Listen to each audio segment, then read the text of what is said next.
नमस्कार दोस्तों, Bing women Swayam सिद्धा के इस सीरीज में आपका स्वागत है। हम आए हैं फिर से लेकर एक ख़ास कहानी, स्वयं सिद्धा आम से ख़ास तक का सफ़र।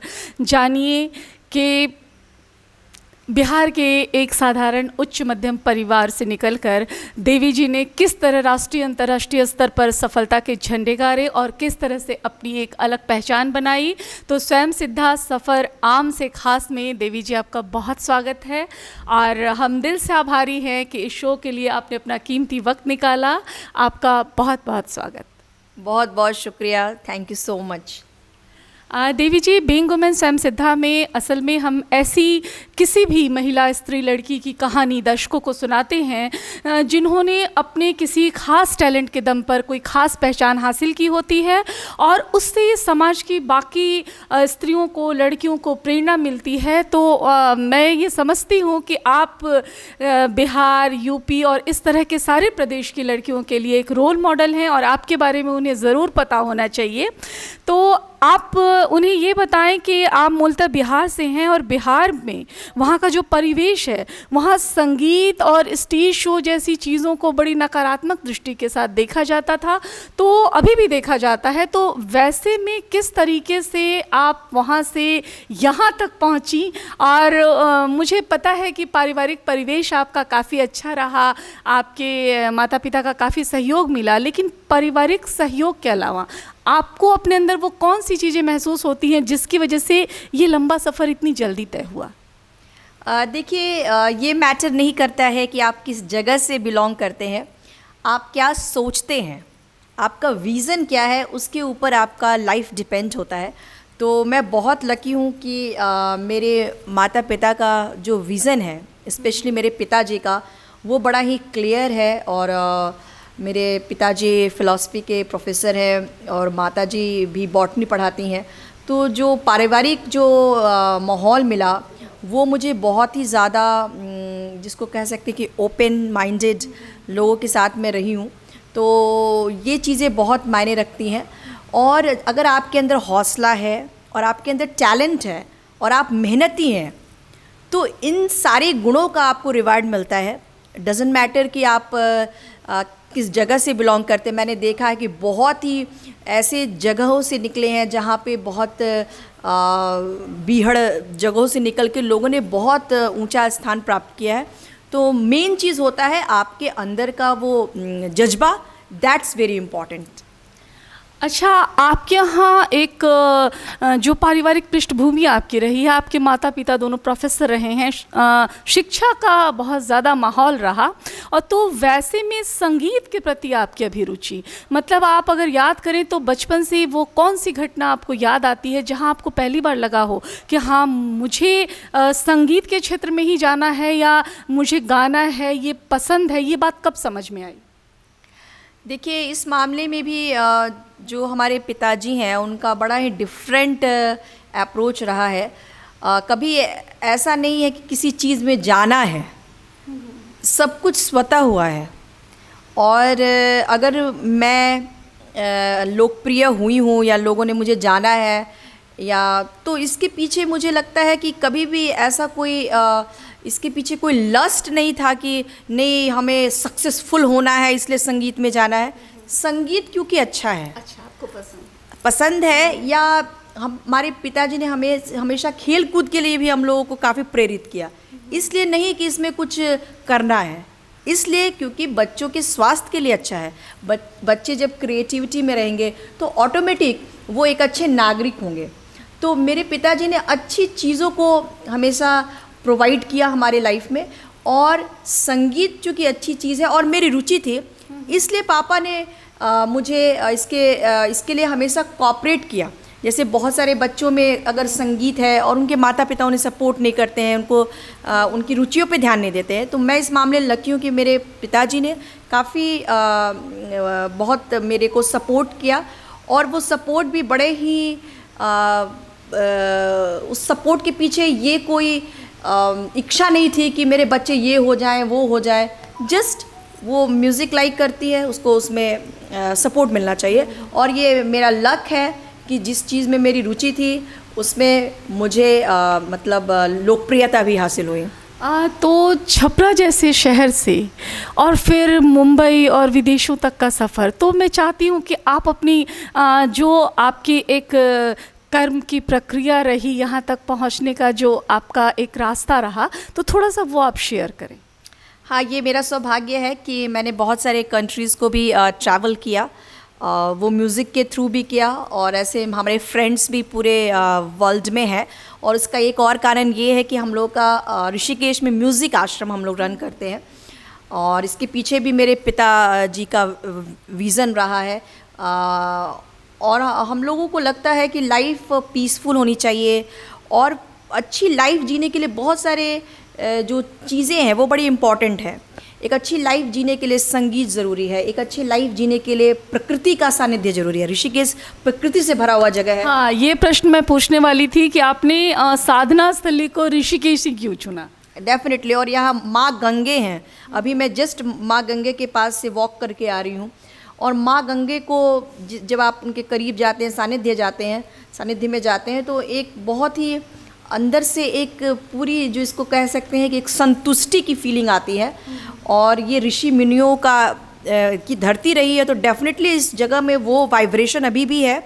और यहाँ की हवाओं के बारे में बात करेंगे तो ऋषिकेश की जो हवाएं हैं, ऐसी हवा मैंने कहीं नहीं मिली, क्योंकि इस पूरी हवा में जड़ी बूटियाँ के साथ यहाँ हवाएं चलती है। बहुत ही क्लीन एयर है, इट्स वेरी नाइस प्लेस। और साथ ही साथ मेरा जो आश्रम है, इसमें पूरे वर्ल्ड से लोग आते हैं, हम म्यूजिशियन से भी मिलते हैं और पूरे वर्ल्ड से कनेक्ट हो जाते हैं।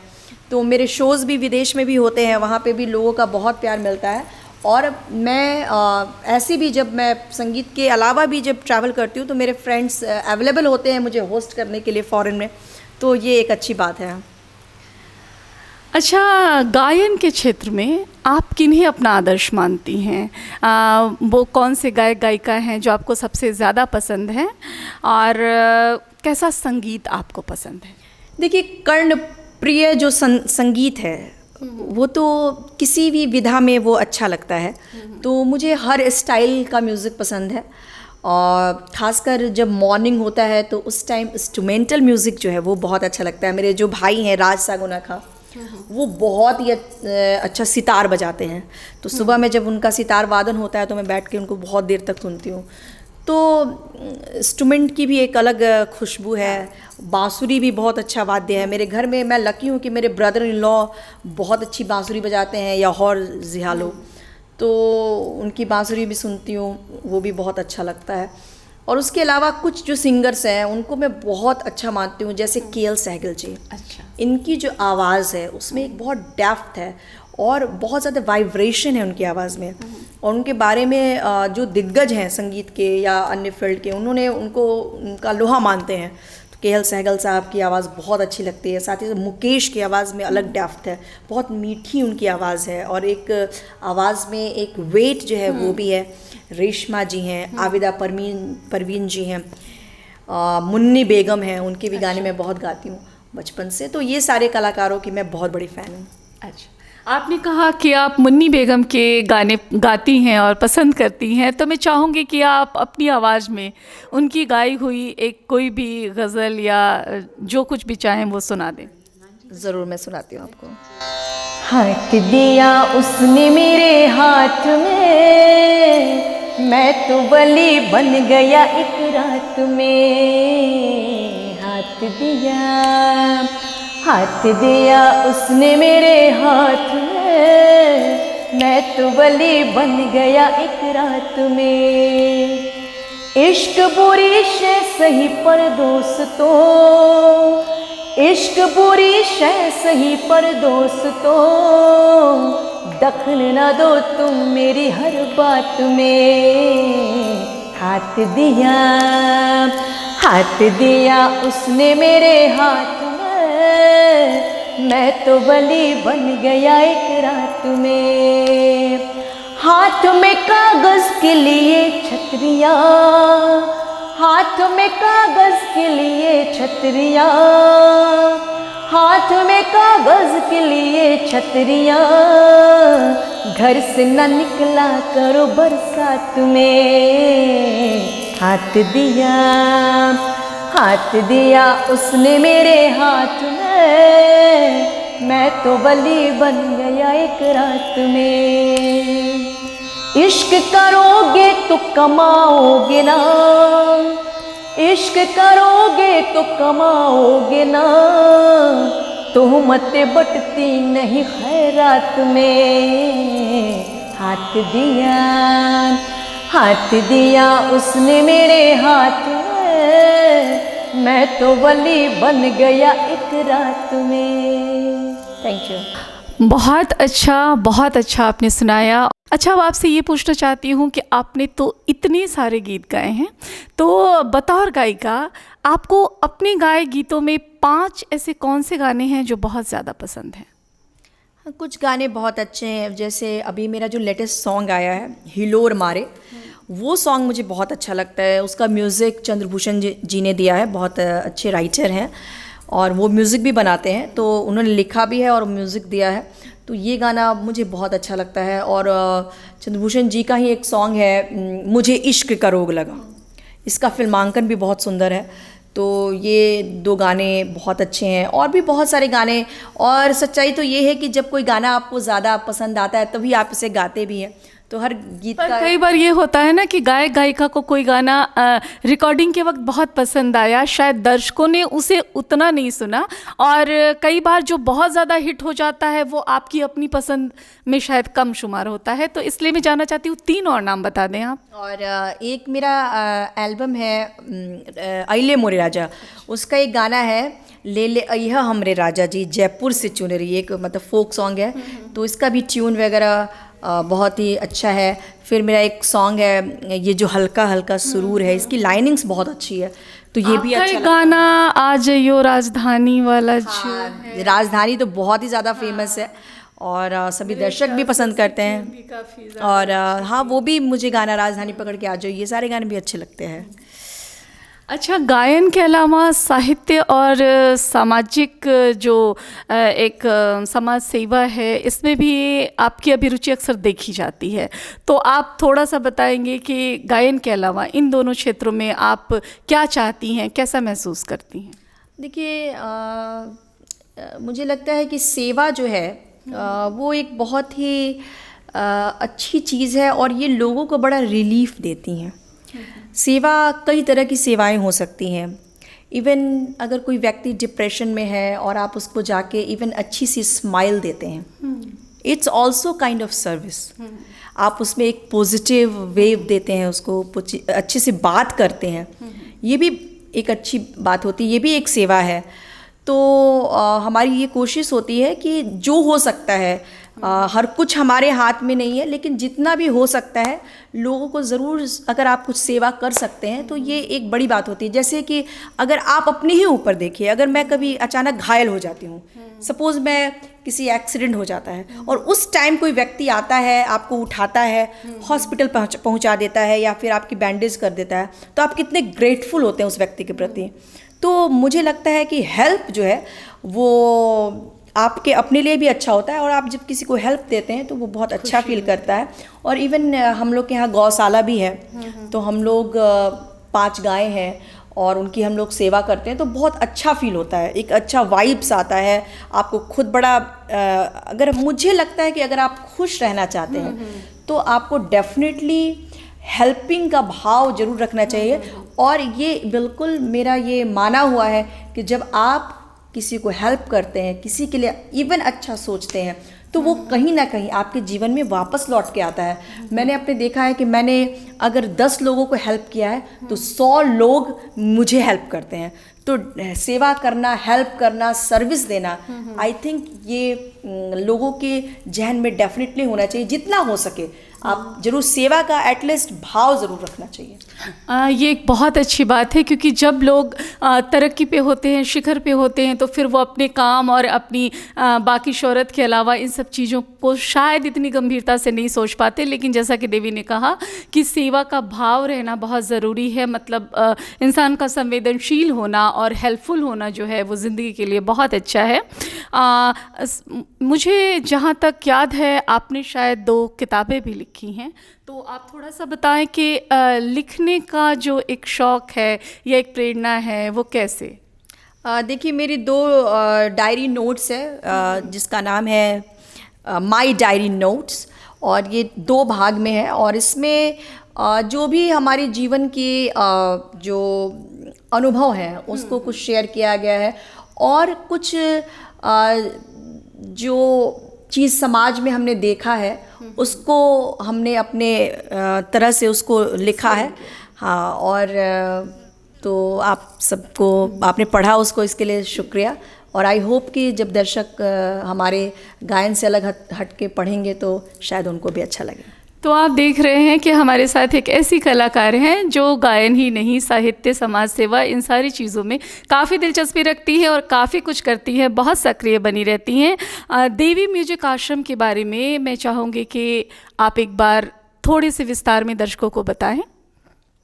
देखिए देवी म्यूज़िक आश्रम ऋषिकेश में है, और जैसे कि मैंने आपको पहले भी बताया कि मेरे पिताजी बड़ा विज़न है उनका, और आई एम वेरी हैप्पी और कि हम लोग ये ऋषिकेश में ये आश्रम का आरंभ हुआ 11 साल पहले।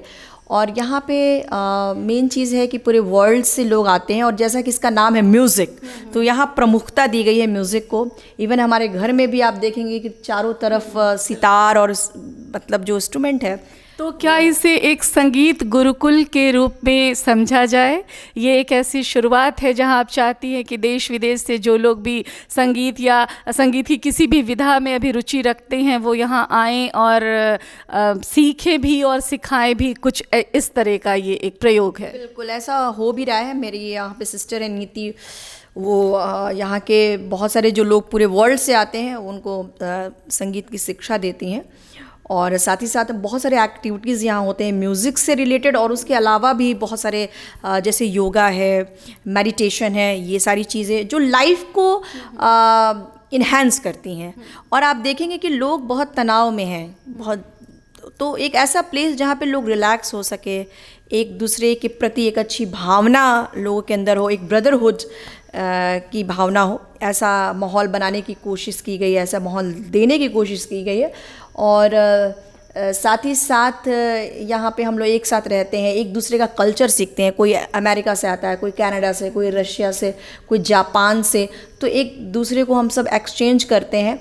और सबसे अच्छी बात है कि यहाँ पूरे वर्ल्ड से म्यूजिशियन पहुँचते हैं और यहाँ पे परफॉर्म करते हैं, तो एक बहुत ही सुंदर माहौल होता है।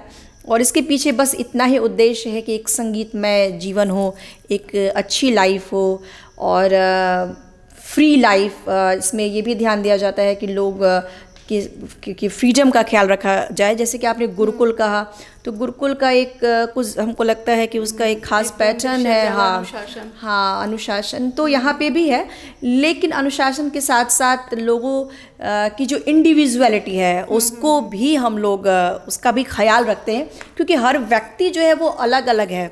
हर इंसान को हमें रिस्पेक्ट करना है, हम जैसे हैं वैसा दूसरा भी हो, तो ऐसा नहीं हो सकता है। इसलिए लोगों के अलग कल्चर, लोगों के जो डिफरेंसेस हैं उसको भी अपनाने का मतलब उसको भी एक्सेप्टेंस का मुझे लगता है कि यहाँ पर माहौल है, और वी रिस्पेक्ट ऑल। तो जैसा आप लोगों ने सुना कि देवी म्यूज़िक आश्रम जो है वो सबकी इंडिविजुअलिटी को बनाए रखते हुए और संगीत और लगभग कला के, मैं जो महसूस करती हूँ सिर्फ संगीत ही नहीं, यहाँ हर तरह की कला को काफ़ी प्रेशर दिया जाता है। और जैसा कि मैं देवी से बातचीत करके ये बात समझ पा रही हूँ कि आप अगर इंडिया में या बाहर से किसी भी जगह से हैं, आपकी संगीत में बहुत अभिरुचि है, आप कुछ वक्त अपना सुकून से बिताना चाहते हैं, आप एक ऐसी जगह जाना चाहते हैं जहाँ लाइक माइंडेड पीपल मिले, तो आप ज़रूर सर्च करें ऋषिकेश में देवी म्यूज़िक आश्रम, गूगल में कहीं भी सर्च करें और ज़रूर यहाँ आए, कुछ दिन यहाँ रह कर अपने अनुभव लेकर जाएं, और फिर आपको पता चलेगा कि हाँ ये आश्रम कैसा है, इसका माहौल कैसा है, और यहाँ आना आपके लिए कितना बेनिफिशियल रहा। इसके साथ हम फिर एक आगे के सवाल पे आते हैं कि आप एक सशक्त और आत्मनिर्भर लड़की हैं, तो ऐसे में अपनी पीढ़ी को, अपने साथ वालों को और आपके बाद आने वाली जो नई पीढ़ी है, नई जनरेशन है, आप उन लड़कियों को क्या संदेश देना चाहेंगी? जिस तरह से आपने अपना एक करियर बनाया है और अभी तक आपने सिंगल रहने का एक निर्णय लिया है, तो एक लड़की वो सिर्फ अपने बूते पर अपनी एक अच्छी फेम जब हासिल करती है तो ये कैसे होता है? क्या आपको लगता है ये सफ़र आसान है और आप अपनी ओर से क्या संदेश देना चाहेंगी? मुझे लगता है कि आज की जो पीढ़ी है उसके लिए बस मैं इतना कहना चाहूँगी कि एक अच्छी शिक्षा जो है वो बहुत इम्पॉर्टेंट होता है। जब आपके सिर्फ शिक्षा डिग्री नहीं, जबकि आपको ये पता होना चाहिए कि आपके क्या राइट्स हैं, और आप अपने आप को जब स्ट्रॉन्ग फील करते हैं तो डेफिनेटली आपके अंदर एक आत्मविश्वास आता है। और ये कहा गया है नॉलेज इज़ पावर। तो वो लड़का हो या लड़की, सबके लिए ये बात बहुत ही अहम है कि आपको अपनी नॉलेज बढ़ानी चाहिए, क्योंकि आपके पास जब नॉलेज रहेगा तो आप बहुत सारी चीज़ों को अच्छे से डील करेंगे। क्यों कोई व्यक्ति जो एजुकेटेड होता है, अच्छा एजुकेशन जिसके पास होता है, वो अपनी लाइफ को भी ज़्यादा स्मूथ जी सकता है। तो मुझे लगता है कि लोग जो लड़कियां हैं उनको अच्छे एजुकेशन की ज़रूरत होती है, और उनको कभी ये नहीं सोचना चाहिए कि मैं कमज़ोर हूँ, या जब आप कमज़ोर अपने आप को मानते हैं तो आप कमज़ोर होते हैं। जब आप ये मानते हैं कि मैं स्ट्रॉन्ग हूँ और मेरे साथ कोई भी गलत नहीं हो सकता है, मेरे साथ कोई इनजस्टिस नहीं होता है, तो डेफिनेटली ऐसा नहीं होगा। तो मेन चीज़ है आपके अंदर का जो कॉन्फिडेंस लेवल है उसको हाई करने की ज़रूरत है। और मैं अपनी युवा पीढ़ी से ये कहना चाहूँगी कि लोगों को, अगर आप किसी भी क्षेत्र में हैं, कुछ अच्छा करना चाहते हो, तो आपको थोड़ा मेहनती होना पड़ेगा, क्योंकि ये पूरी दुनिया जो है उनको काम वाले लोग अच्छे लगते हैं, जिनको काम आता है। तो इवन आप ये भी सोचिए कि कोई भी काम हो उसको अच्छे से निपटाने की अगर आपके अंदर समझ है, कला है, तो डेफिनेटली आपके पास सक्सेस है। और सक्सेस का मतलब ये नहीं है कि एक जो तथाकथित सक्सेस होता है उसकी बात नहीं कर रही हूँ। मैं कर रही हूँ कि सक्सेस मीन्स एक अच्छी लाइफ के लिए डेफिनेटली ये ज़रूरी है कि आप कोई भी कार्य कर रहे हैं, अगर आप इवन झाड़ू भी लगा रहे हैं तो उसको उस तन्मयता से लगाइए, इतना अच्छा लगाइए कि लोग एकदम खुश हो जाएं। तो मुझे लगता है कि आप अपने काम को अच्छे से निपटाएंगे तो आप खुद आगे बढ़ेंगे, पूरा समाज आगे बढ़ेगा और पूरा देश आगे बढ़ेगा। तो आपने सुना कि सपने ज़रूर देखें, लेकिन सपने के साथ आप वो एक पैशन रखें, वो हौसला रखें कि जिसमें आप सही गलत की पहचान कर सकें और पूरी मेहनत के साथ, पूरे परफेक्शन के साथ अपना काम कर सकें। तो बीइंग वुमेन स्वयं सिद्धा में आज हमने आपकी मुलाकात कराई एक ऐसी स्वयं सिद्धा लड़की से जिसने कि अपने बूते पर राष्ट्रीय नहीं अंतर्राष्ट्रीय स्तर पर इतनी ख्याति हासिल की है, और ये आप सबके लिए एक रोल मॉडल हैं। आप अगर संगीत के क्षेत्र में कुछ करना चाहती हैं, आपको ऐसा लगता है कि आपको किसी गाइडेंस या सजेशन की ज़रूरत है, तो कभी भी हमारे कमेंट बॉक्स में आप कोई भी मदद के लिए क्वेश्चन पुट कर सकती हैं। देवी जी को आपके मेल भेज दिए जाएंगे, और किसी भी तरह की सलाह की ज़रूरत होगी तो वो आप सबके बीच में रहेंगी। और फिर से आपका बहुत आभार इस शो में हमारे साथ बने रहने के लिए। दर्शकों, मैं उम्मीद करती हूँ कि आपको ये बातचीत बहुत पसंद आई होगी, और ख़ासकर जो हमारी लड़कियाँ हैं वो इसे देखकर काफ़ी प्रेरित होंगी। और इसके साथ ही हम आज की इस बातचीत को समाप्त करते हैं, और फिर मिलते हैं अगले किसी एपिसोड में किसी और स्वयं सिद्धा के साथ, कि आप भी देख सुन सके, जान सके कि कैसे बनाई जा सकती है अपनी खास पहचान। तो सफ़र आम से खास तक में रंजीता सिंह फलक।